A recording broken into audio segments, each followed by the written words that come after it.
Bakit nga ba ako nagbablog? Si Yoriget. Ako nga pala si Jonathan, hindi ko tunay na pangalan. Welcome sa panibagong episode ng buhay ko. Feeling influencer? Sa totoo lang, lugaw lang ako sa trabaho.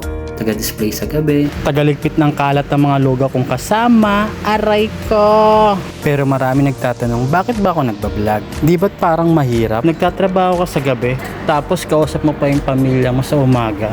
Tapos mag-i-edit ka pa niyan. Edi, puyat ang nangyari. Aray ko!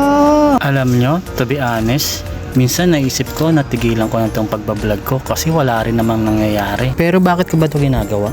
Simple lang para meron ng mapatunayan na hindi lang lo at inom ang gagawin ko. Kaya ko rin palang mag-edit kasi puro na paltos ang palad ko eh. Aray ko!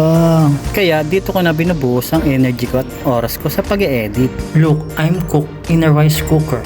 But suddenly, I forgot push down the button so that the rice is not cooked. Like love, no matter how you are important to him, he can still make you forget.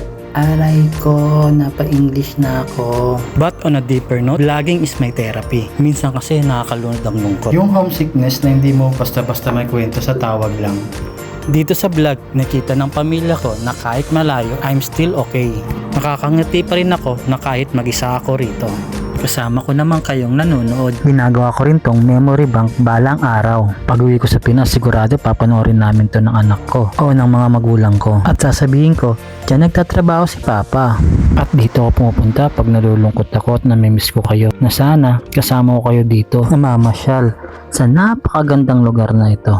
Kaya sa mga kapwa ko OFW, natakot mag-vlog kasi baka sabihin kayong pilingera kayo at papansin kayo. Deadma lang, wag mong pansinin, hayaan mo sila. Kwento mo yan.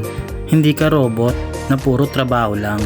We are dreamer, we are storyteller, and we are survivor. Kaya i-record mo yan, kabayan. O sige na, tama na ang drama, baka malate ako sa ship ko eh. Kaya wag niyong kalimutan, i-like and share, i-follow niyo na rin ako. Kaya hanggang sa muli, paalam!